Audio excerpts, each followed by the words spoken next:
নমস্কার বন্ধুরা, প্রত্যেক দিনের মতো আজকেও চলে এসেছি একটা রেসিপি নিয়ে। সেটা হলো শঙ্কর মাছ। এই শঙ্কর মাছের রেসিপিটা আপনারা পুরোটা দেখবেন। এটা এখন আমি পরিষ্কার করে ধুয়ে নিয়েছি আর নুন হলুদ মাখিয়ে নেব। তো এখন তেল গরম হয়ে গেছে। আমি প্রথমে আলুগুলোকে ডুমো ডুমো করে কেটে নিয়েছি, এটাকে ভেজে তুলে নেব।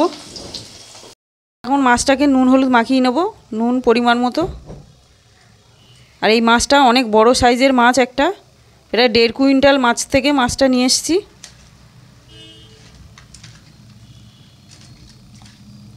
আলুটা ভাজা হয়ে গেছে, এখন তুলে নেব। বেশ লাল করেই ভেজে নিয়েছি। আলুটা ভেজে তুলে নিয়েছি। এখন একটু তেলের উপরে গরম মশলা দিয়ে দিলাম ফোড়ন, কারণ গরম মশলা দিলে খেতে খুব ভালো হয়। তো তেলের উপরে রসুন দিয়ে দিলাম। রসুনটা একটু পরিমাণটা বেশ বেশিই দিলাম। তো এখানে 3খানা পেঁয়াজ বাটা আছে, ছোট ছোট মিডিয়াম সাইজের।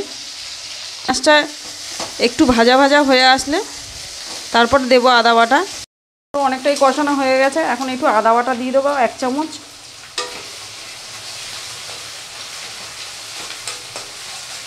দুখানা ছোট সাইজের টমেটো কেটেছিলাম, টমেটোটা দিয়ে দিলাম। খুব ভালো করে মশলাটা কষিয়ে নিতে হবে।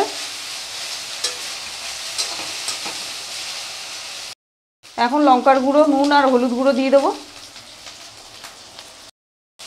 খুব ভালো করে যতক্ষণ না পেঁয়াজের কাঁচা গন্ধ যতক্ষণ না যাবে ততক্ষণ ভাজতে হবে।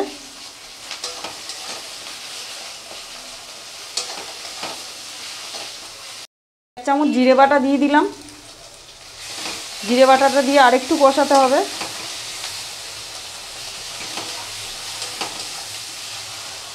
মশলাটা কষানো হয়ে গেছে, এখন আমি মাছগুলোকে দিয়ে দেবো।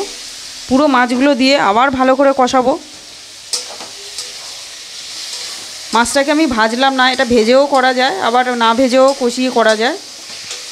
মাছটা কষানো হয়ে গেছে, দেখতেই পাচ্ছেন না কত তেল বেরিয়েছে। যেহেতু মাছের সাইজটা অনেক বড় মাছ, প্রায় 1.5 কুইন্টাল, সেই জন্য এই মাছ থেকে পুরো তেল বেরিয়ে গেছে। দেখুন, আলুগুলো ভাজা ছিল সেগুলো দিয়ে দেবো। আর পরিমাণ মতো একটু জল দিয়ে দেবো, কারণ এটা বেশি ঝোল হবে না, কষা কষা হবে।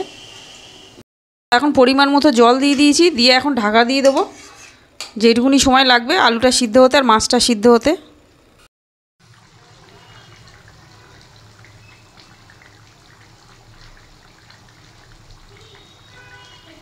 তো দেখতেই পাচ্ছেন মাছটা প্রায় হয়ে গেছে, এবার নামিয়ে নেবো।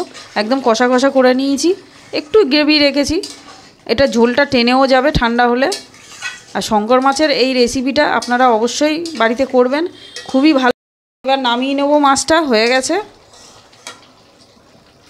শঙ্কর মাছের রেসিপিটা যদি আপনাদের ভালো লাগে অবশ্যই লাইক কমেন্ট শেয়ার করে দেবেন, সাবস্ক্রাইব করতে ভুলবেন না।